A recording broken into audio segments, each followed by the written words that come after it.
자, 여러분 안녕하세요. 자, 피셋 언어논리 담당 김태형쌤입니다.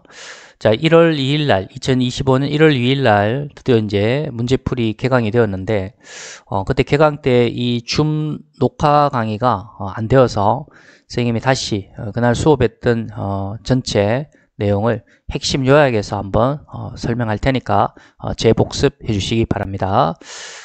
YBM에서 지난 7년 동안 합격률 75%, 수강생 대비입니다. 그럼 20명 기준이면 14명, 15명을 매해 합격을 시켰습니다. 자, 이번에 이제 크몽에서 이제 강의는 합격률 100%를 목표로 하겠습니다. 자, 1회에서 고득점자 만점이 다 나왔습니다. 자, 어쨌든 시중에 있는 모든 하프 모의고사 다 풀어드리고, 그리고 김태동의 조금 난이도가 높은 커트 모의고사, 이 커트 모의고사는 명제 논리하고 강화 약화, 그리고 여러분들 비문학에서 중요한 어떤 피셋 유형, 그런 연습을 하게 되겠습니다. 어쨌든 많은 문제를 시험 때까지 풀어 드릴 테니까 여러분들이 지금 중요한 건 시간 싸움이죠, 그죠? 이 하프 같으면은 전체 원래는 이제 인사혁신처가 제시한 게 이제 20문제를 25분이니까 최소한 10문제를 13분 동안 풀어야 됩니다. 그래서 여러분들 기존의 어떤 국어 접근으로 이제 생각해서 문제를 풀다 보면 시간이 많은 압박을 느꼈을 겁니다. 자, 어쨌든 간에 선생님이 설명하는 그 요점을 잘 새겨서 매해 고득점 하시기 바라겠습니다. 자, 그러면 개강 때 설명했던 핵심 설명해 보도록 하겠습니다. 다음 글을 읽고 물음에 답하시오 라고 되어 있는데, 이게 이제 인사혁신처가 이제 예시된 문제를 보면 이렇게 지문을 통해서 이제 문제 2개 나오는 거, 이런 게 이제 처음 보이고 있죠, 그죠? 그랬을 때 요 단락이 1개 돼 있는가 아니면 단락이 여러 개 돼 있는가, 그 관점에 따라서 문제풀이 방법이 달라져야 됩니다. 단락이 이렇게 1개가 되어 있다면은 이게 이제 내용이 많이 집약이 되어 있다는 이야기입니다. 그럴 경우는 여러분들이 위에서부터 이렇게 내려오면서 글의 중심 화제와 서술 정보를 생각하면서 이제 읽어 내려오면서 이제 여기 선지를 봐야 되고요. 그 다음에 단락이 이렇게 여러 개 되어 있었을 때는, 그럴 때는 이제 내용이 분산되어 있기 때문에 선지를 보고 단락별로 찾아 들어가는 그런 문제풀이를 하셔야 됩니다. 그걸 명심하시고, 여기 지금 1회에 1, 2번 이 문제는 풀업 모의고사의 그 1회에 그 7번하고 8번 문제 유형과 비슷합니다. 그걸 좀 명심하시고, 또 요거는 또 1, 2번은 여기 있는 매일 국어의 또 6, 7번하고 문제풀이 접근이 비슷합니다. 그렇게 정리하시고, 자, 그러면 이제 읽어 내려가 보겠습니다. 여기서 보시면 그 도마뱀은 포식자에게 잡히는 위기 상황에서 꼬리를 끊고 도망간다. 하지만 그 남아있던 절단 부위의 피부세포가 꼬리 근육세포로 변하면서 꼬리를 다시 만든다.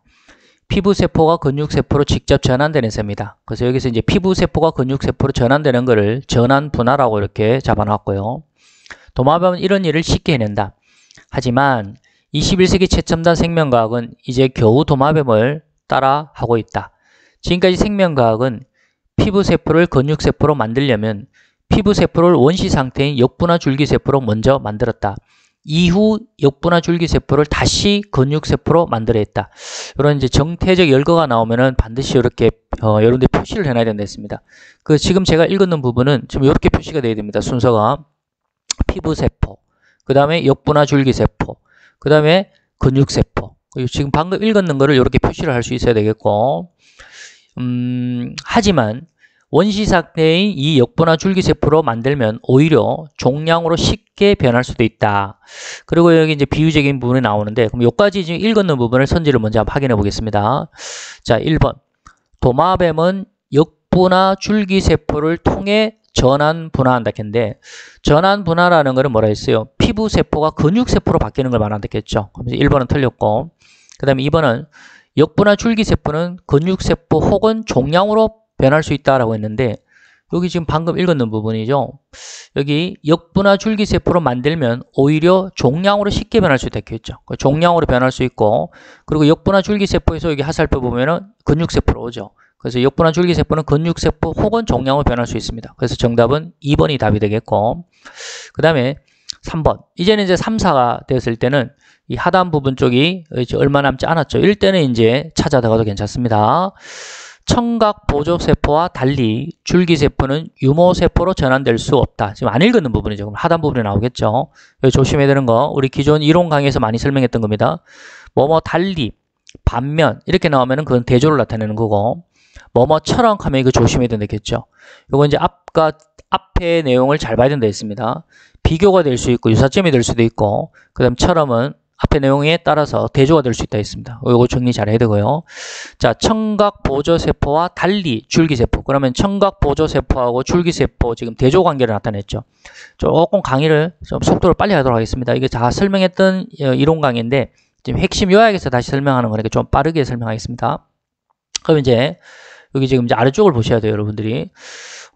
청각의 핵심인 귓속 달팽이관 유모세포가 죽으면 소리를 못 듣는다. 외부에서 줄기세포를 유모세포로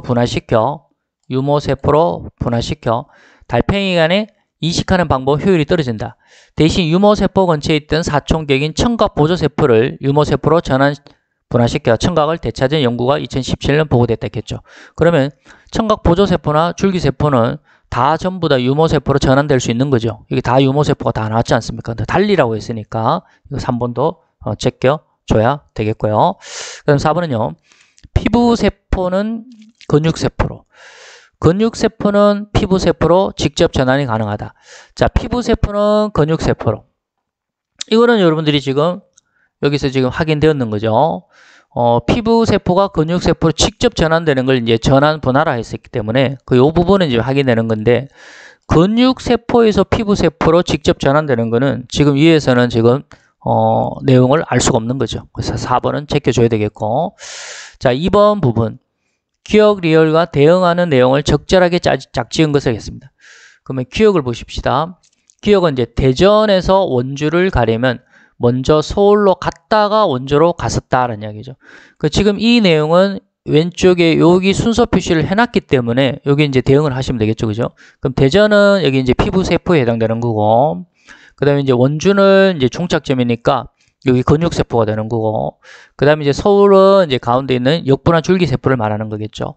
그러면 이제 기억, 대전은 피부세포, 맞죠? 그래서 정답은 1번이 되겠고, 그 다음에 이제 니은은 원주는 근육세포가 돼야 되겠죠. 전환 분화가 아니고. 그 다음에 디귿은 서울은 바로 근육세포가 아니라 바로 역분화 줄기세포가 돼야 되겠고. 그 다음에 리얼은 대전 원주 직통이라 했으니까 직통은 바로 이거죠. 피부세포에서 근육세포로 직접 전환되는 걸 말하죠. 그래서 지금 역분화 줄기세포가 아니라 바로 이 리얼 부분은 뭐로 바뀌어야 되느냐면은 바로 피부에서 근육으로 가는 그 바로 전환 분할을 말하는 거겠죠, 그죠? 전환 분할을 말하는 거다 됐고, 자 그다음 자 이제 요 3번 문제는요. 기억에 대한 평가로 적절한 것만을 보기에서 모두 고르면 했습니다. 요거는 이제 풀업 1의 10번 문제의 접근법과 비슷하죠. 내년 시험에 아주 중요한 이야기가 뭐죠? 우리가 한 이제 7문제 정도 나온다 생각하셔야 됩니다. 강화, 약화에 대한 이야기죠. 강화는 여기 결론 부분하고 같은 방향으로 가는 거고, 약화는 여기 결론 부분하고 반대 방향으로 가면은 그건 약화가 되는 겁니다. 그걸 생각해서 올라가 보면, 기억에 대한 평가로 적절한 것만을 보기에서 모두 그러면, 그럼 핵심 내용이 뭐냐면은, 심장병이 급증했다. 심장질환의 주 원인은 콜레스테롤이라는 가설을 제기했다. 그 다음 이 콜레스테롤 심장병 가설은 정설로 채택됐다. 그럼 여기 이 내용이 뭡니까? 콜레스테롤 자체가 높으면 안 된다라는 이 내용을 생각해야 되고, 이 방향과 같은 방향이냐 아니면은 반대 방향이냐 생각해야 되겠죠. 자, 근데 가 같은 경우 보면 콜레스테롤 수치가 낮은 우울증 환자일수록 자살 위험이 높다는 연구 결과는 기억을 강화한다 했는데, 지금 가 부분에서는 이 부분은 가설이 위에서 설정한 가설하고 다르죠. 그래서 가설이 다를 때는 바로 이 같은 방향, 반대 방향, 그런 강화, 약화를 논할 수 없다라는 거 굉장히 중요한 이야기입니다. 자, 위에서 가설은 콜레스테롤 수치가 높으면 심장병 걸릴 확률이 높다는 이야기인데, 여기서는 지금 콜레스테롤 수치가 낮은 우울증 환자 이야기이기 때문에 가설이 다릅니다. 가설이 다른 상태에서는 강화 약화를 논할 수 없다는 거 명심해야 되고, 그래서 일단 가가 있는 부분을 제껴야 되겠죠. 가가 있는 거 제끼면 1번 제껴지고, 그러면 1번은 절대 정답이 안 되겠고요. 자, 나를 보면 콜레스테롤 수치가 높은 사람들의 심장마비 사망률과 콜레스테롤 수치가 낮은 사람들의 심장마비 사망률이 유사하다는 연구 결과는 약화시키는 거죠. 이건 왜 그렇습니까? 콜레스테롤 수치가 높으면 심장병이 걸린다 했는데, 근데 콜레스테롤 수치가 높으나 아니면 낮으나 사망률이 유사하다 하면은 이 결론하고 같은 방향으로 가는 게 아니죠. 반대 방향으로 가는 거죠. 그렇기 때문에 약화가 되는 거죠. 그래서 일단 나는 무조건 이 부분은 맞는 부분이죠. 그래서 일단 나가 들어가 있는 게 2번하고 4번이 되어 있습니다. 자, 이제 다만 확인하면 되겠습니다. 나쁜 콜레스테롤 알려진 LDL 콜레스테롤이 혈관벽에 붙으면 혈관이 딱딱해지고 좁아지며 심장질환 중 협심증 혈관이 좁아질 때 나타날 수 있는 점은 기억을 강화한다. 어쨌든 간에 이 콜레스테롤, 나쁜 콜레스테롤 LDL, 어쨌든 이 콜레스테롤 자체에서 어떤 이 심장병 영향을 받는다는 이야기이기 때문에 위의 내용과 같은 방향으로 가는 거죠. 그래서 이거는 강화가 맞고요. 그래서 정답은 4번이 되겠고, 그 다음에 자 4, 5번 봅니다. 여러분 그 문법적인 내용이 있잖아요. 그리고 문법적 내용은 절대적인 여러분들 지식을 암기하는 그런 식의 이제 공부는 필요 없다는 이야기죠. 오로지 독해를 생각해서 가라는 이야기입니다. 자, 이번에는 이제 단락이 하나, 둘, 세 개로 나눠져 있습니다. 그리고 여기는 이제 정태적 열거를 이렇게 뭔가 순서 표시를 할 수 있느냐 없느냐 그 방식이 중요하고요. 문제 두 개로 나눠져 있고 내용 이해가 있고 그 다음에 기억의 문맥적 의미를 생각하는 게 있습니다. 자, 올라가 보겠습니다. 언어음을 생성하는 대부분의 경우 그 근원은 폐로부터 공기를 밀어내려 생기는 기류의 작용에 있다. 폐에서 배출되는 공기는 기관을 통하여 후두에 이르는데 여기에는 두 개의 근육판으로 된 성대가 있으며 공기는 이것을 통과하게 된다. 성대가 열려 있으면 공기는 자유롭게 통과하여 인두를 지나 입이나 코를 통하여 배출된다. 후두 이외의 공기 통로를 특히 성도라고 한다. 여기서 이제 1단락에서 이 정태적 열고 순서가 보입니다. 그러면 여러분들이 반드시 이렇게 표시를 해놔야 됩니다. 그럼 가볼까요? 폐에서 배출되는 공기 어디로 간다 했어요? 기관으로 가고, 그 다음에 이 기관에서 어디로 간다 했어요? 후두로 가고, 그 다음에 이제 이 후두가 두 개의 근육판으로 된 성대로 간다 했겠죠. 후두에서 성대로 가고, 그 다음에 이제 이 성대가 어디로 갑니까? 인두로 가죠. 인두로 가고, 그리고 이제 입이나 코로 간다 했습니다. 그래서 여기 1단락을 여기 정태적 열고 순서로 이렇게 만들어 놔야 되겠고요. 자, 그러면 이제 둘째 단락을 보니까 또 이게 뭔가 지금 정태적 열고 또 보이거든요. 특히 지금 이 부분 있잖아요. 성대에서 선생님이 지금 성문을 지금 여기서 지금 이렇게 정리를 했잖아요. 요 부분에서 왜 이렇게 순서를 잡았는지 요거를 한번 확인해 봅시다. 성대는 마치 입술과 같은 것으로 개폐가 가능한 근육 조직이며 이 성대가 열려 있을 때 그 틈을 성문이라 했겠죠. 그래서 이제 성대가 열려 있을 때 그 틈을 성문이라 했기 때문에 선생님이 이제 성대 위에다가 여기다 성문을 적어 놨는 거예요. 자, 이걸 잘해야 되고, 그걸 바탕으로 이제 셋째 단락을 가면은, 그래서 이 단락별, 이 정보간에 또 관계가 또 설정이 돼야 된다는 이야기죠. 성문을 통과한 공기는 후두개를 지나, 그럼 성문을 통과한 공기는 후두개를 지나, 후두개 적었고요. 그러고 나서 또 이렇게 이제 인두로 갈 수도 있다는 이야기죠. 그래서 요 지금 세 개의 단락을 선생님처럼 이렇게 정태적 열고 순서로 이렇게 표시를 해놓느냐 안 해놓느냐, 이게 굉장히 중요하다는 이야기죠. 우리 이 연습을 피셋 언어 논리 독해할 때 많은 연습을 했었을 겁니다. 자, 그럼 이제 확인해 보죠. 위 글을 이해한 내용으로 적절하지 않은 것은 기관은 성도가 아니지만 인두는 성도에 해당한다 했는데 제 1단락에 보면은 여기 보시면 그 성도 이야기가 1단락에 지금 여기 나오죠. 후두 이후의 공기 통로를 특히 성도라고 한다겠죠. 그러면 이제 여기서 정태적으로 순서를 잡아놨기 때문에 여기 보죠.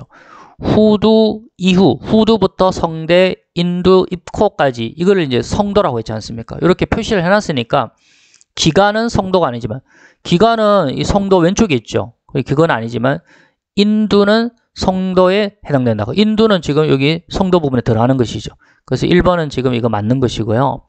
그 다음에 이제 2번을 보시면 폐에서 배출되는 공기는, 자, 폐에서 배출되는 이 공기는 후두개를 지난 뒤 후두를 거쳐 인두에 이른다. 이거를요, 여기 지금 정태지 결국 순서로 만들어 놓지 않으면요, 여러분들이 이제 본문에 들어갔을 때 굉장히 헷갈리게 됩니다. 자, 이게 이제 만들어 놨기 때문에 이제 확인이 될 겁니다. 폐에서 배출되는 이 공기는 후두개를 지난 뒤 후두를 거쳐 인두에 이른다 했는데, 후두개는 여기 있지 않습니까? 후두개를 지난 뒤 이 왼쪽에 있는 후두를 거쳐. 그게 아니라 후두를 지난 뒤 그 다음에 후두개를 거쳐 인두로 간다. 이렇게 순서가 되겠죠. 후두가 먼저 오고 그 다음에 후두개 오고 그 다음에 인두 이렇게 봐야 되겠죠. 그래서 여기 지금 앞뒤 순서가 바뀌었죠. 그래서 적절하지 않은 거는 정답이 바로 2번이 답이 되겠고요. 그 다음에 이제 3, 4는 이제 찾아 들어가면 되겠습니다. 성문을 통과한 공기는, 셋째 단락에 여기 있죠. 성문을 통과한 공기는 비강과 구강으로 이동하기 전에 연두개의 영향을 받는다 했는데, 성문을 통과한 공기는 후두개를 지나 인두에 이르며 인두를 지난 공기는 구강이나 비강을 통과한다. 목젖을 포함한 영구개의 후설에 맞다. 영구개 나왔고, 붙으면 공기는 비강으로 가고 영구개가 뒤에 올라가 인두부에 붙으면 공기는 구강을 통해 나간다. 그 연구개의 어떤 지금 영향을 받는다라는 게 여기 아래쪽 3달러 아래쪽에 지금 나오고 있네요. 자, 요거는 일치되는 부분이고, 그 다음에 4번은 무성음과 유성음은 모두 성대가 열린 상태에서 나오지만 성대의 뜰림 유무에서 다르다라고 하는데, 요거는 이제 우리가 수업 때 선생님 설명했듯이 제2단락에 지금 나오는 겁니다. 자, 무성음, 유성음 키워드가 있는 부분이 2단락에 보시면 여기 있죠. 성대가 뜰리지 않는 무성음, 없을 무자죠. 무성음의 경우에는 성문이 넓게 열려 있어요. 어쨌든 열려 있습니다. 그죠? 공기가 장애를 받지 않고 통과한다. 유성음의 경우에는 성대가 뭡니까? 완전히 닫히지 않고 어쨌든 열려 있다는 이야기죠. 어쨌든 열려 있다. 그래서 무성음, 유성음 모두, 극단적인 표현이지만 어쨌든 성대가 열린 거 맞고요. 그 다음에 좁은 텀에 남는데, 이 좁은 텀으로 공기가 통과하면서 성대가 뜰리게 된다 했죠. 근데 성대의 뜰림 유무에서 다르다라고 했는데, 지금 유성음은 성대가 지금 뜰린다는 이야기고, 그 다음에 위에 있는 그 성대가 뜰리지 않는, 무성음은 성대가 뜰리지 않는다 했으니까 뜰림에 있어서는 지금 다른 거죠. 그래서 유무에서 다르다. 이거 맞는 거죠. 2단락에서 확인되었고, 자, 그 5번. 밑줄 치인 부분인 기역의 문맥적 의미와 가장 가까운 것. 이거는 이제 후두에 이른다라고 했죠. 여러분들 국어적인 문법 용어는 절대 생각할 필요 없습니다. 우리가 영어에서 이제 도착하다, arrive, reach 뭐 이런 거 배웠지 않습니까? 이게 뭔가 도착한다는 느낌이잖아요. 그러면 이제 우리가 이제 이르다라는 것은 공간, 시간, 공간적인 거나 어떤 장소적인 것에 이르는 경우도 있고, 어떤 시간적인 부분에 이르는 경우 있죠. 포괄적으로 공간, 시간을 이르다라는 거, 그 개념으로 생각해 봤을 때 1번을 보면 전쟁이 끝난 뒤 이들은 서로 소식도 모른 채 오늘에 이르게 됐다. 이거는 이제 시간적인 상황에 이른다라는 이야기고, 지금 여기 기억은 어떤 공간적인 상황에 이른다라는 이야기죠. 어쨌든 이르다는 이제 공간, 시간을 다 포함하니까 일단 놔둬보고요.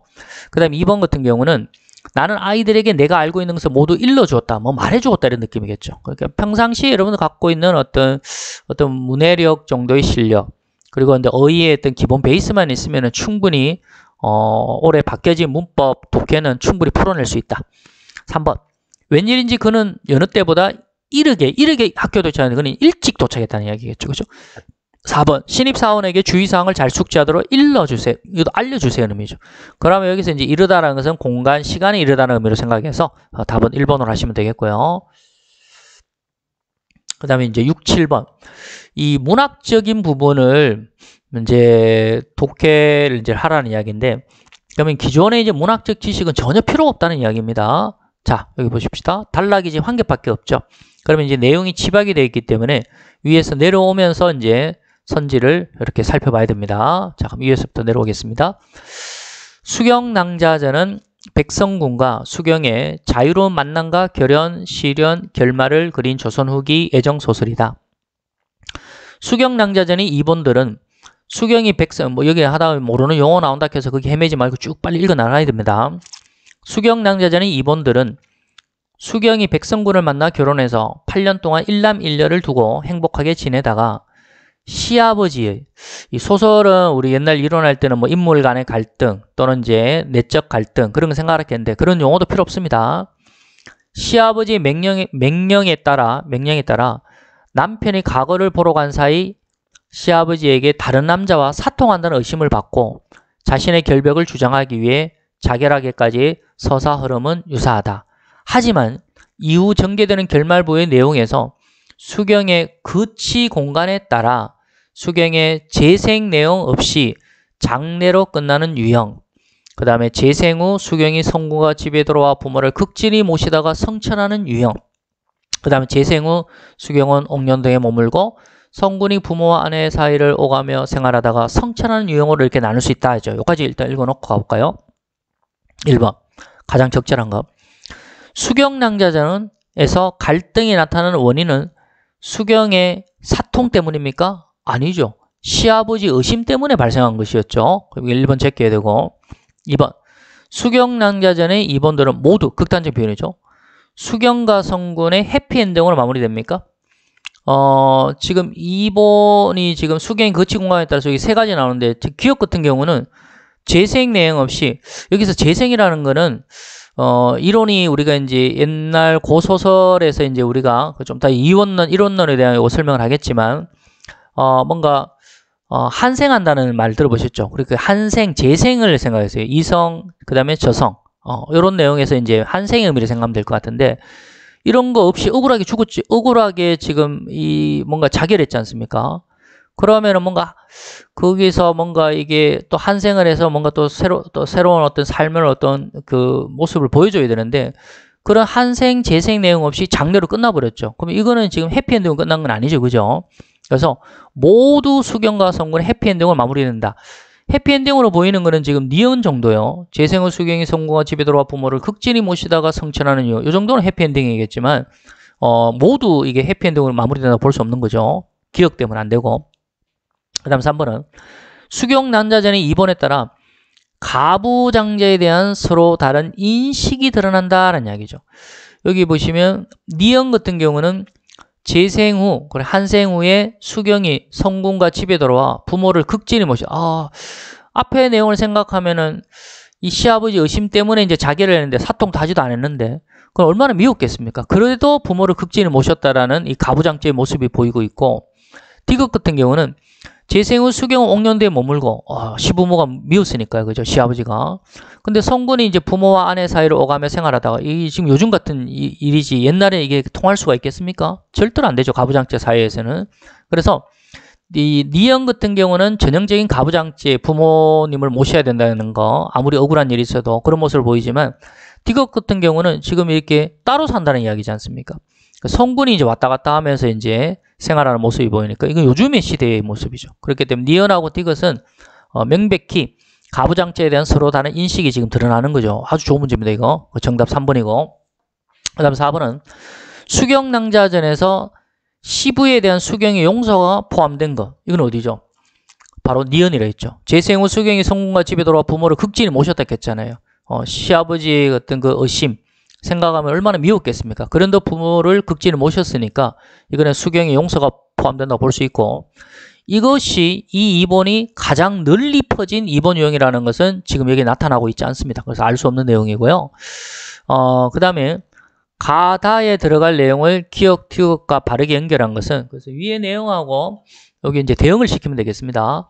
자, 이제 가를 보시면 뭐뭐는 수경과 성군을 중심으로 가족관계를 이끌어가면서 부모를 모시며 효를 실현하는 자 뒤에 잘 봐야 됩니다. 유교 이념에 근거한 가족 제도를 끝까지 봐야 됩니다. 거부하는 유형이다 라고 했습니다. 그러니까 따로 산다는 이야기겠죠. 그래서 여기 이제 거부하는 유형 끝까지 봐야 됩니다. 그래서 이제 디귿이죠. 재생 후에 수경은 옥년동에 머물고 성군이 부모 아내 사이를 오가며 생활하는 모습. 이게 이제 디귿이 되겠고 그 다음에 이제 나를 보면 이제 이론론적 세계관이 이렇게 이게 중요합니다.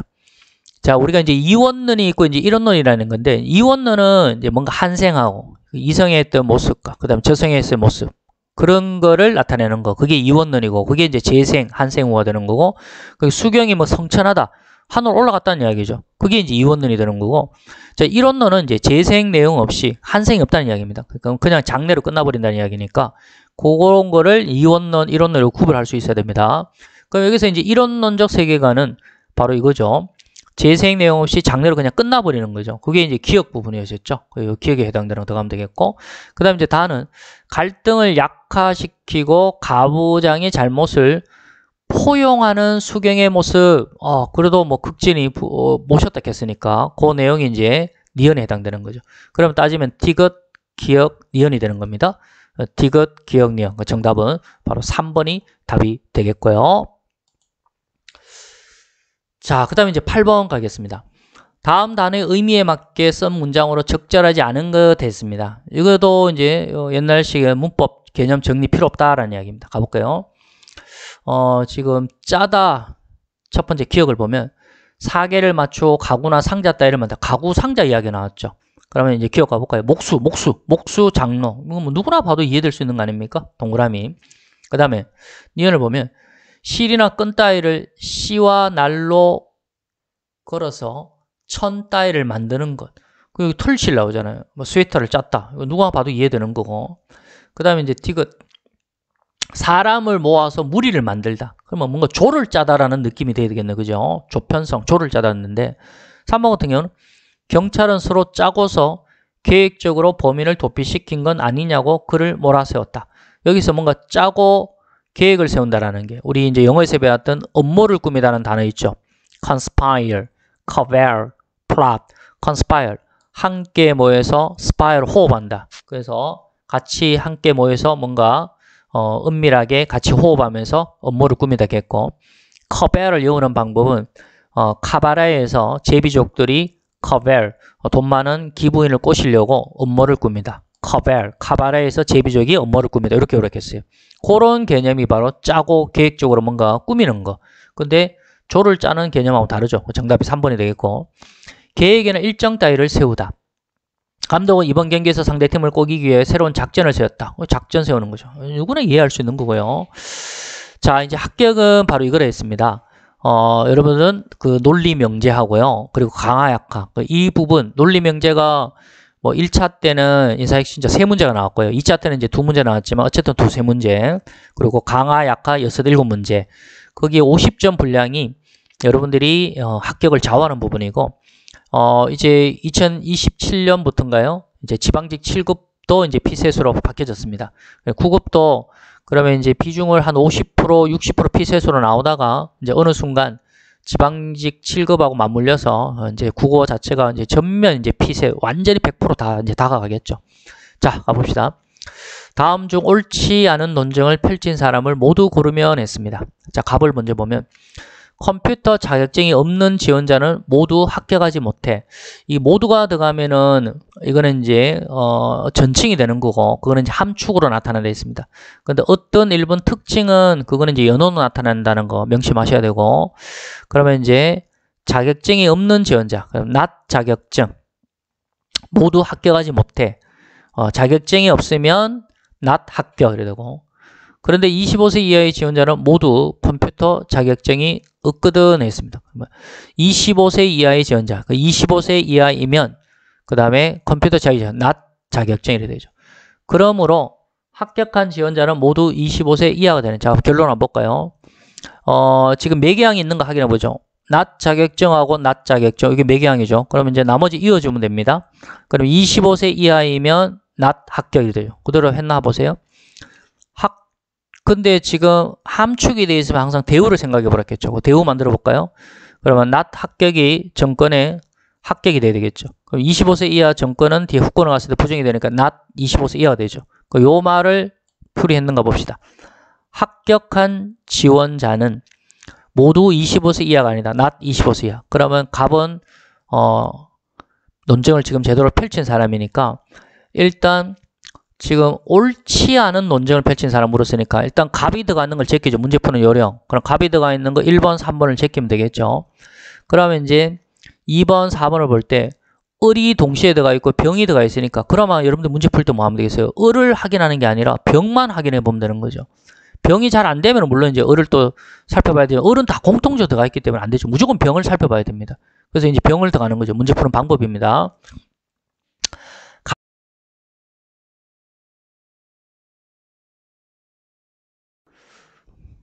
자, 이제 그러면 이 병을 이제 살펴보면 되는 것입니다. 그죠? 제 병을 볼까요? 감수성이 예민한 사람은 모두 눈물이 많아. 자, 함축 나타내 볼까요? 감수성이면 눈물 이렇게 나왔고, 그다음 그런데 운동선수는 모두 감수성이 예민하지 않아. 운동선수이면 낮 감수성 이렇게 되겠죠. 그 위에 거를 대우로 한번 만들어 볼까요? 낮 눈물이면 낮 감수성. 그러면 이제 이런 식으로 뭔가 이렇게 매개양이 지어져야 되겠죠. 아니면 이런 식으로 지어지든지. 그 매개양이 지어지고 나머지를 이제 묶으면은 이제 결론이 나오는데, 지금 여기서 보면은 낮 눈물, 낮 감수성, 매개양이 안 보이죠. 그리고 이쪽으로 보더라도 지금 운동선수, 낮 감수, 매개양이 안 보이죠. 매개양이 안 보인 상황에서 운동선수이면 바로 위에 거, 낮 눈물, 이런 식으로 이제 결론을 내릴 수 없다는 이야기죠. 그러면 병은 지금 이제 무조건 틀린 거죠. 그래서 옳지 않은 논증. 그러면 이제 2, 4번 중에서 생각이 되니까 병이 지금 무조건 옳지 않은 거니까 병이 들어가야 되겠죠. 그래서 정답은 4번이 답이 되겠습니다. 여러분, 이렇게 문제 풀 수 있어야 됩니다. 예. 자. 그 다음에 이제 마지막 10번. 그러니까 여기서 보면 이제 우리가 명제에서 합격이 결정난다 했잖아요. 강화 약화. 요거는 이제 풀업 1에 6번 하고요. 김태동 1에 5번. 전부 다 요 관련된 문제가 되겠고, 쌤 거는 조금 난이도를 높여서 문제를 냈습니다. 그 다음에 요거 10번 이제 전제 추가나 이제 각 전제를 바탕 결론 내리는 이 유형. 김태동 1에 1번에도 있고요. 김태동 1에 4번에도 있습니다. 그렇죠? 굉장히 중요한 내용이죠, 이 부분은. 자, 항상 여러분들이 대전제 함축을 제일 위에 올려놓고요. 그리고 어떤 일부 이 소전제는 바로 밑에 내려놓습니다. 그리고 이제 어떤 일부는 이제 연호로 나타내는 거. 그래서 이제 매개항을 이제 찾아내기 쉬우니까 요렇게 순서를 생각해 놓으시고요. 자, 사물에 대해 깊은 호기심을 가지고 있는 자는 모두 관찰력이 뛰어난 자다. 자, 대전제죠. 그러면 사물 호기심 있는 자는 관찰력이 뛰어나다. 관찰력 이렇게 되겠고, 사물 호기심이면 관찰력. 그 다음에 그래서 그러면 이 부분이 지금 결론이 되잖아요. 결론을 지금 찾아라는 이야기고, 그 다음에 이제 여기 왜냐하면 이하가 이제 이게 바로 소전제가 되겠죠. 직관적인 생각을 하는 어떤 일부는 이제 연은이라 했죠. 어떤 사람은 관찰력이 뛰어나지 않기 때문이다 했습니다. 그럼 여기 이제 소전제. 직관적 생각을 하는 어떤 사람, 직관적 A. 항상 그 일부 어떤은 스몰 a를 표시해 놓습니다. 쌤하고 약속이죠. 그 다음에 연은. 그 다음에 관찰력이 뛰어나지 않다. not 관찰력 A가 되죠. 그랬을 때 이제 위에 대전제를 대우명제로 만들어 보면 not 관찰력이면 not 사물 호기심이 되죠. 그랬을 때 지금 not 관찰력 A하고 not 관찰력은 여기에 지금 매개항이 보이죠. 그럼 이렇게 제껴주고요. 나머지를 이으시면 됩니다. 이어주면 됩니다. 직관적 A, 그 다음에 연언, not 사물 호기심 A가 되죠. 요 내용을 찾으시면 됩니다. 직관적인 생각을 하는 어떤 자는 여기 되어 있죠. 그리고 사물에 대해 깊은 호기심을 가진 자가 아니다. not 사물 호기심 A가 되고, 그 정답은 3번이 답이 되겠습니다. 자, 요거보다 조금 난이도가 높은 거, 김태동 1의 1번 문제를 한번 봅시다. 자, 김태동 피셋 언어논리 고독점 커터 모의고사는요, 요건 이제 7급 그 이상의 이제 수준을 생각해서 커터 모의고사입니다. 5문제씩 이제 연습하는 건데, 1번 문제. 요건 이제 2007년도 수능에 나왔던 건데 굉장히 좋은 문제입니다. 자, 생략된 전제로 가장 적절한 거. 밑에 바로 들어가죠. 우리는 감각 경험을 통해 직접 만나는 개별적인 대상들로부터 기납 추리를 통해 일반 법칙에 도달할 수 있다 했습니다. 여러분, 이게 통해하는 거 중요하겠죠. 통해서만겠죠. 우리가 이제 필요 충분 조건 이론을 배웠을 때 통해서만 가면 이제 왼쪽이 오른쪽에 들어가는 필요 조건이 되고, 이 오른쪽에 있는 게 왼쪽에 들어가는 충분 조건이 된다 했습니다. 요거 공식 꼭 알아야 됩니다. 그러면 이제 표시하면 일반 법칙 왼쪽에 충분 조건 여기 들어가야 되고, 요거 이면 기납 추리 요게 통해서만 요게 이제 필요 조건이 오른쪽에 가야 됩니다. 그래서 기납 추리 이렇게 되죠. 그 다음에 따라서 하는 거니까 결론이니까 이 부분 결론이 먼저 나왔네요. 자연세계 일반 법칙에 대한 지식도 경험적 지식이다. 이면 경험적 지식이다. 그랬을 때 여기 이제 전제 추가를 넣으라는 이야기인데, 그러면 이제 매개항이 뭔가 사라지고 나서 그라운드에서 이어주는 건데, 여기서 이제 항상 함축이 먼저 나왔으니까 이제 여기는 이제 소전제에 이제 연원이 들어가는 걸 찾아야 되겠죠. 그죠? 또는 그런 문제이든지 아니면은 둘 다 함축이 나왔을 때 이제 매개항 지어지는 걸 생각해야 됩니다. 여기서는 이제 어떤 일본이 없으니까 여러분들이 지금 둘 다 이제 함축을 생각해서 매개항을 지우는 걸 생각해야 되겠죠. 그럼 이제 이렇게 만들어 봅시다. 일단은 다 전부 다 기납 추리로 시작되죠. 그러면 이제 여기 시작 정권은 기납 추리이면 이렇게 되겠죠. 이면 그 다음에 이제 오른쪽 경험적 이야기가 일단 들어가야 돼요. 왜냐하면 기납 추리가 이렇게 지금 매개항으로 치어지기 때문에 일반 법칙은 여기 밑으로 내려오면 그럼 여기에 들어갈 내용은 뭔가 경험과 관련된 내용이 들어가야 돼요. 그랬을 때 경험과 관련된 이야기는 3번하고 4번 있죠. 3번 같은 경우는 경험적 성격을 바뀌지 않는다. 자, 요거 잘 봐야 되며 여러분. 여기 이제 중요한 내용인데 경험적 성격을 바꾸지 않는다는 것은 경험적 성격으로 있는다는 이야기예요. 경험적 성격 이렇게 되는 거. 경험 세계를 넘어야 되겠죠. 경험 세계가 그래서 경험 성격이 그대로 있다는 이야기겠죠. 경험적 성격이 결국은 경험적 지식이 되는 겁니다. 그래서 이제 기납 추리가 매개항으로 이렇게 날아가고 요 부분이 지금 그대로 이어지면 되니까 일반 법칙이면 경험적 지식. 그래서 그대로 이렇게 나타낼 수 있는 거죠. 결론이. 그래서 정답은 3번이 답이 되는 겁니다. 자, 통해서만 이걸 어떻게 표시하는가 이걸 잘 정리하셔야.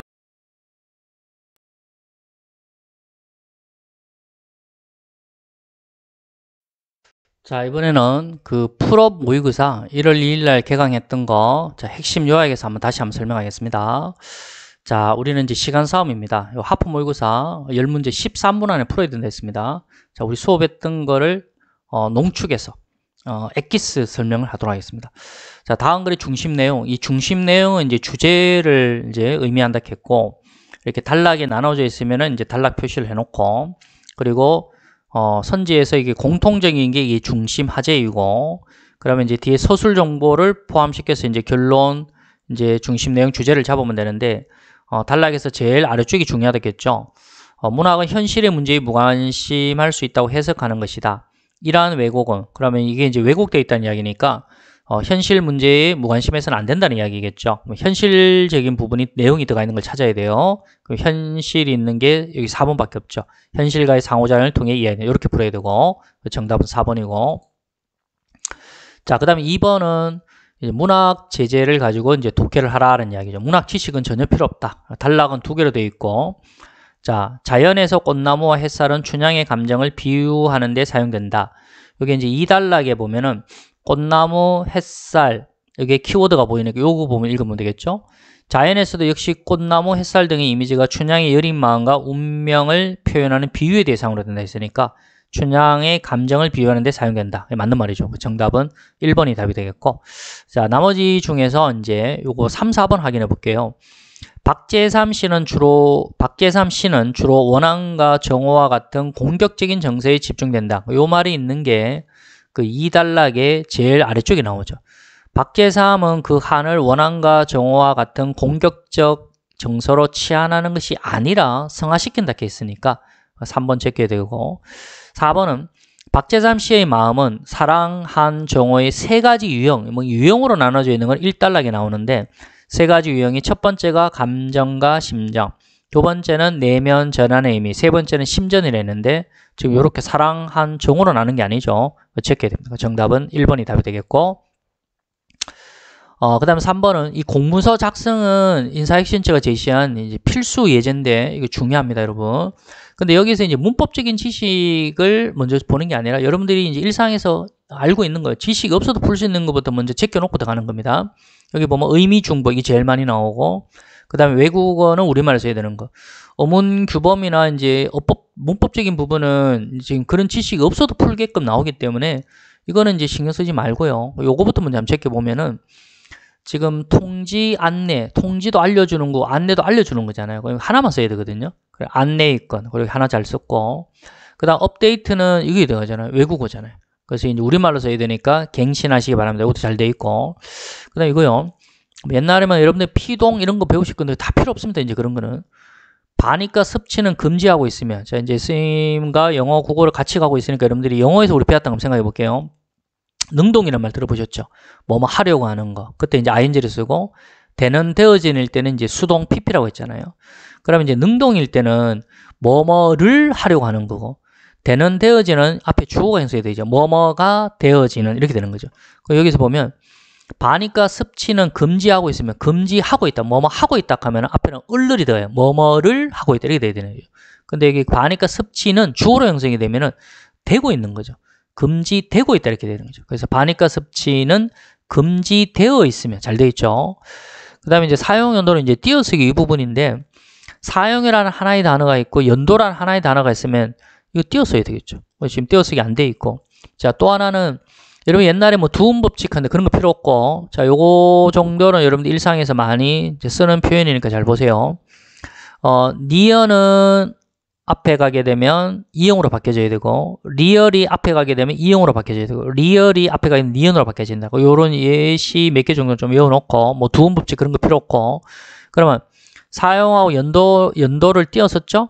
그러면 연도, 니은이 지금 앞에 갔잖아요. 그러면 이제 이형으로 바뀌어져야 되죠.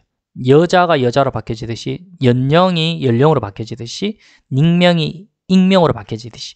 그러면 연도를 연도로 바뀌어줘야 되겠죠. 사용, 연도. 그래서 정답은 4번이 답이 되겠고, 그 다음에 4번은 이제 단락이 두 개인데, 이게 문학 용어를 여기서 이제 대응시켜보라 하는 거. 이런 거 틀리면 안 됩니다.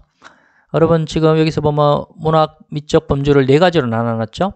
그럼 이렇게 기호 표시 동그라미 해놔놓고 찾아 들어가는데 가장 여러분들 익숙했던 게 뭐예요? 풍자해약 하면은 뭐라 했어요? 여기 있네요. 풍자해약은 골개미니까, 그럼 골개미가 되어 있는 거 끝에 여기 되어 있는 거 1번하고 4번에서 생각해요. 그러면 기억 보면 우아미 비장면 보면 되는데, 현실에 순응한다는 말을 찾아갔을 때 현실 순응은 여기 있네요. 우아미죠. 그러면 기억에 우아미가 들어가 있으니까 정답 4번. 이렇게 풀어야 됩니다. 그 다음에 5번은 이제 별표. 역시 이제 문법적인 건데, 안에서 내용을 이해하면 됩니다. 합성하고 파생어에 대한 이야기잖아요.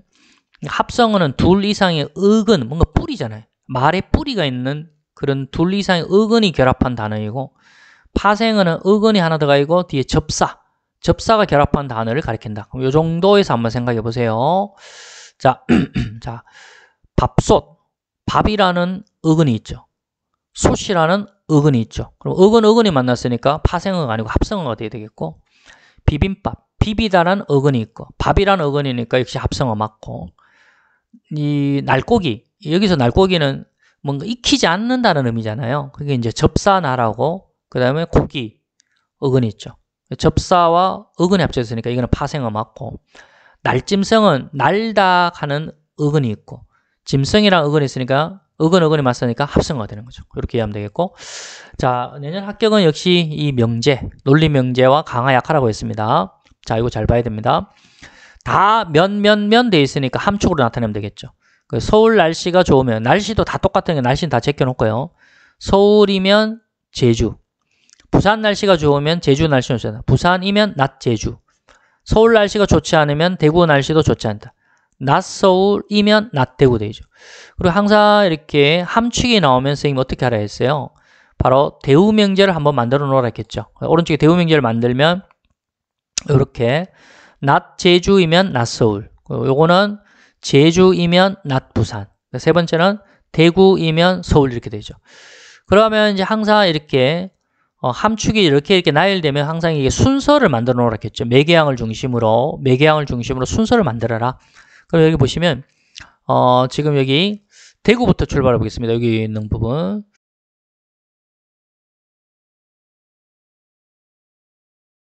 대구에서 서울이죠.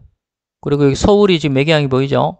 그럼 대구에서 서울 가면 서울에서 어디로 가야 돼요? 제주로 가야 되겠죠. 이제 제주 매개항을 찾아보면 이쪽이죠. 그럼 제주로 갔으면 여기 이제 낮 부산으로 가야 되겠죠. 낮 부산 이렇게 되고, 그리고 이거를 또 대우명제를 한번 만들어 보세요. 자, 뒤에 것부터 내려옵니다. 부산이면 자, 이거 부정해야 되죠. 낮 제주이면 이것도 부정해야 되죠. 낮 서울이면 이것도 부정해야 되죠. 낮 대구. 자, 요렇게 해놔놓고 이 부분을 이제 선지하고 비교해서 찾아 나가는 거죠. 자, 1번부터 보시면 부산 날씨가 좋으면 찾아 들어가면 됩니다. 여기 있네. 요거부터 보면 되겠네. 부산 날씨가 좋으면 서울 날씨가 좋다라고 했는데 지금 여기 서울 날씨 좋지 않습니다. 그럼 제껴야 되겠고 2번 제주 날씨가 좋으면 그럼 제주 날씨가 좋은 거는 지금 여기 있네요. 여기 그죠? 제주 날씨가 좋으면 대구 날씨가 좋을 텐데 이거 왼쪽으로 가버렸네요. 그러면 이건 이제 뭐예요? 후권 긍정의 오류가 되는 거죠. 원래 이제 후권 부정법이 되는데 여기서 이제 뒤에 거를 앞에 거 지금 그대로 갔잖아요. 지금 이럴 때는 이제 후권 긍정의 오류라고 합니다. 제주 날씨가 좋으면 대구 날씨도 좋다. 이건 후권 긍정의 오류가 되어서 2번도 제끼가 되고 3번은 서울 날씨가 좋지 않으면 여기 있네요. 여기 있네요. 그죠? 서울 날씨가 좋지 않으면 왼쪽으로 갑니다.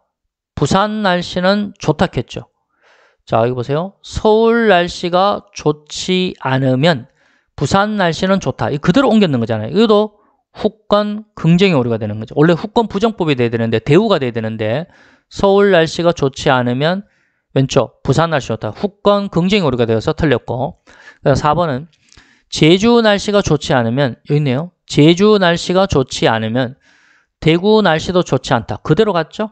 네, 그대로 갔습니다. 여기 지금 자 제주 날씨가 좋지 않으면 대구 날씨도 좋지 않다. 그대로 갔습니다. 그죠? 그러니까 이건 그대로 표시했는 거니까 정답은 바로 4번이 되는 거죠.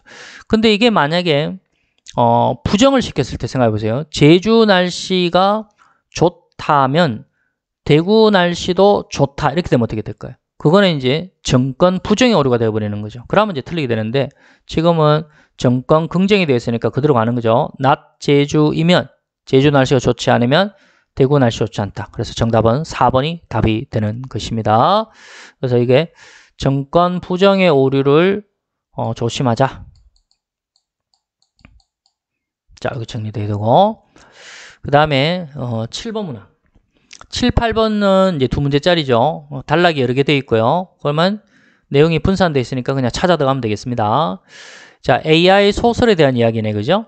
그리고 여기서 찾을 때 두 개의 내용이 나오면 이 내용을 앞뒤를 바꿔치기 할 확률이 높게 있으니까 그걸 먼저 선지를 보는 거 중요하다 했습니다. 지금 여기는 문학적 가치하고 기술적 성과 여기를 나타냈으니까 이거부터 찾아 들어가는 겁니다. 그러면 AI 소설의 창작물 인정 여부는 셋째 단락에 여기 나오니까 여기서 지금 찾아보면 되겠죠. AI 소설의 창작물 인정 여부는 문학의 미래와 관련된 중요한 문제이며 그리고 이에 대한 사회적 합의가 필요하다. AI 소설이 창작물로 인정될 경우 이는 새로운 형태의 문학 장르로 자리 잡을 수 있으며 기존의 문학적 가치와 기준에 영향을 미친다 했는데 문학적 가치보다는 기술적 성과에 영향을 미친다 했는데 이 기술적 성과는 이게 나타나지 않아요. 그래서 AI 소설의 창작물 인정 여부 기술적 성과에 영향을 미치는지 알 수 없는 거고 문학적 가치는 분명히 영향을 미치는데 이거보다는 기술 성과에 영향을 미친다 했으니까 틀린 말이죠. 정답은 4번이 답이 되겠고 하나만 더 찾아보면 AI 소설 창작물 인정 의무는 전통적인 창작물 정의와 기준을 재검토하게 됐다. 이게 이제 1단락에 나오죠. 찾아 들어가면 됩니다. 창작물의 정의와 범위에 대한 재검토를 요구하고 있다. 나오고 있어요. 그 다음에 문맥상 기억의 의미와 가장 유사한 것. 여기 보시면 AI 소설을 창작물로 인정할지 AI 소설이 있는데 창작물이라는 이 범주 안으로 들어오는지 이걸 이제 인정이라고 하는 거예요. 요 그림과 지금 비슷한 게 어디 있어요? 3번에 보면 한나라 무제는 육아의 사상이 있는데 이게 한나라의 정통 사상 이 범주 안으로 들어오는지 요 그림과 비슷하죠. 그래서 정답은 3번이 답이 되겠고 그 다음에 이제 9번은 대화 분석 문제죠. 대화를 시작하고 정리하는 사람 이런 걸 이제 우리 사회자를 하잖아요. 사회자 역할을 하는 게 누굽니까? 갑이죠. 최근 개인형 이동장치 사고가 급증하여 사회 문제로 부각하고 있습니다. 개인형 이동장치 사고 원인과 사고를 줄이는 방법에 대한 여러분들의 의견을 듣고자 합니다. 마지막 여러 좋은 의견을 제시해 주셨습니다. 여기 사회자 역할이니까 1번 갑의 역할 나타나고 있고 사례를 들며 자신의 주장을 강화하는 사람이 있다. 여기 이제 우리 문제풀이 할 때 이 을의 내용을 보면 을은 이 사고 원인과 사고를 줄이는 방법이 어떤 이야기를 하고 있냐면은 개인의 부주의와 안전의식 부족으로 이제 사고가 발생한다 생각한대요. 그래서 이제 법에서 개인형 이동장치는 원동기 이상의 면허 소지자만 이용해야 하고 안전모동의 보호장구를 반드시 착용한 뒤 자전거 도로나 차도의 우측으로만 주행하는 것을 정해놓고 있습니다. 하지만 거리에서 보호장구를 착용하지 않고 아무 데서나 개인형 이동장치를 이용하는 사람들의 사례를 볼 수 있다는 이야기죠. 이게 사례고, 그래서 사례를 들어서 자신의 주장 강하는 사람은 을이 맞고, 상대방의 주장을 반박하며 논거를 펼치는 사람, 병을 볼까요? 저는 개인의 노력만으로 사고를 줄이는 것은 어렵다. 그러면 이제 을을 반박하는 거죠. 제도를 개선할 필요가 있다고 생각하는데, 여기서 이 사람이 주장하는 따라서 부분은 보면 개인형 이동장치로 인한 사고를 줄이기 위해서는 어떤 안전수칙이 있고 왜 지켜야 하는지를 알리는 것이 문제라고 생각한다면, 제도를 만들어서 알리는 거, 그리고 어떤 수칙을 알리는 게 중요하다는 이야기고, 그러면 이제 앞에 내용을 반박하는 거니까 맞고, 하지만 어디를 보더라도 어떤 두 사람의 의견을 절충해서 자신의 주장을 펼치는 사람 보이지 않습니다. 그래서 정답은 4번이 답이 되겠고, 자, 이 마지막 10번 문제, 강하 약하가 1월 1일 개강 때 수강생들이 굉장히 질문을 많이 했던 부분인데, 요거 다시 한번 요약을 하겠습니다.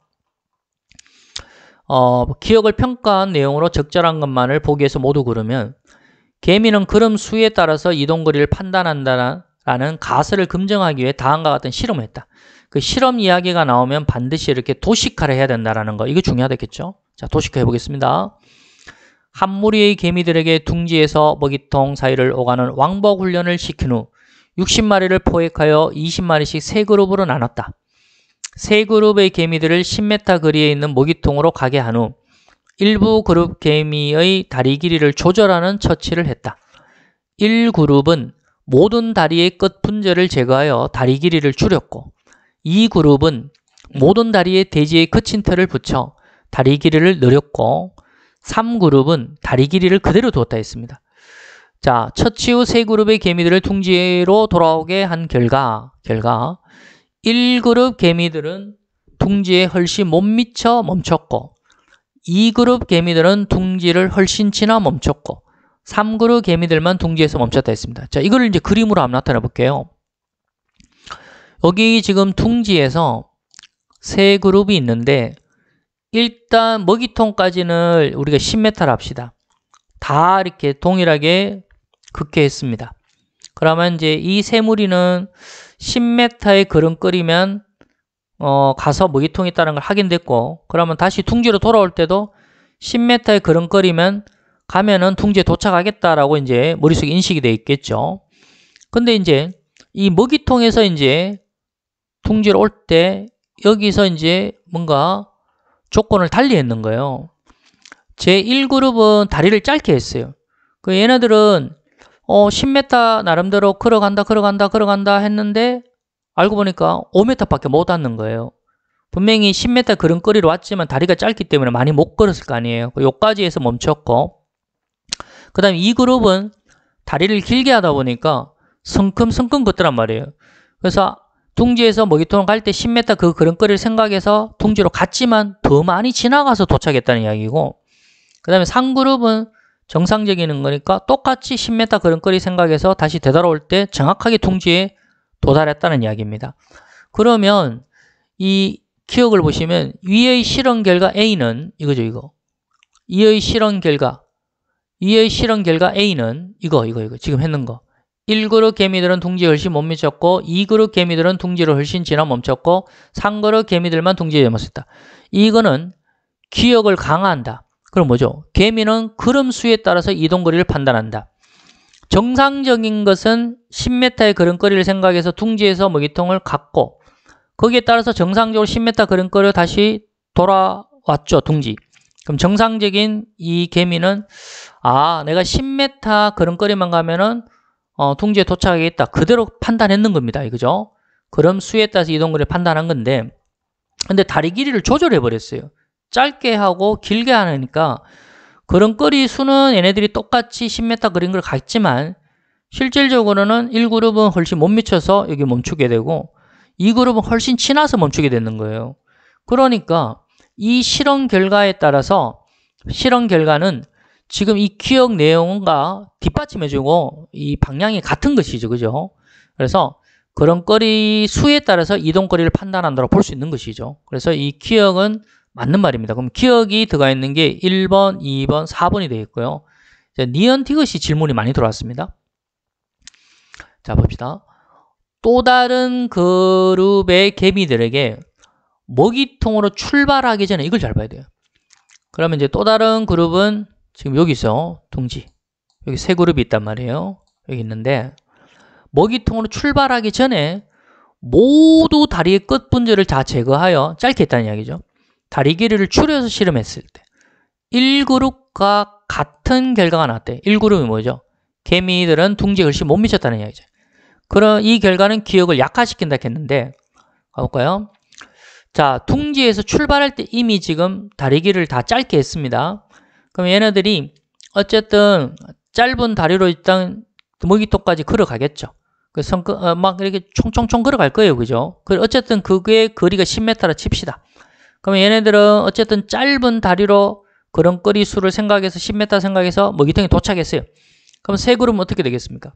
그럼 세 그룹은 다 전부 다 머릿속에 다 뭐겠어요? 아, 내가 다리는 짧지만 10m 정도 걸음걸이만 가면은 다시 되돌아올 때도 똑같이 되돌아오겠지라고 생각했는데, 그런데 이제 먹이통에서 이제 출발해서 정상적으로 둥지에 도착을 해야 되는데, 희한하게 뭐라고 했어요, 여기.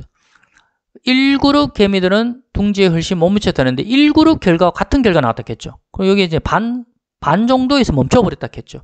그러면 이거는 바로 걸음수에 따라서 이동거리를 판단한다 볼 수 없는 거죠. 어쨌든 다리를 짧게 해서 10m 걸어서 먹이통에 도착했다. 그러면 되돌아올 때도 똑같이 바로 생각해서 10m 걸어서 가면 둥지에 도착해야 되는데 도착하지 못했으니까 그럼 이거는 걸음수에 따라서 이동거리를 판단한다 볼 수 없는 거죠. 그래 반대 방향이 되니까 이게 약화가 되는 것이죠. 그래서 니은도 맞는 말이고요. 자, 이제 디귿도 봅니다. 또 다른 그룹의 개미들에게 먹이통으로 역시 출발하기 전에 여기죠. 세 그룹. 여기 전에 모든 다리에 대지의 거친 털을 붙여 다리 길이를 늘렸습니다. 이번에는 이제 다리 길이를 늘렸어요. 늘린 상태에서 이 그룹과 같은 결과가 나온다면 이 그룹은 뭐죠? 훨씬 둥지를 지나서 여기 도착했는 거잖아요. 그런 결과가 나온다면 이 결과는 기억을 강화한다라고 했는데 가볼까요? 자, 이번에 이제 다리 길이를 늘려서 이제 출발합니다. 자, 성큼성큼 10m를 걸었다 칩시다. 그래서 먹이통에 도착했습니다. 그럼 다리 길이가 길게 된 이 세 그룹은 머릿속에 뭐로 되어 있겠어요?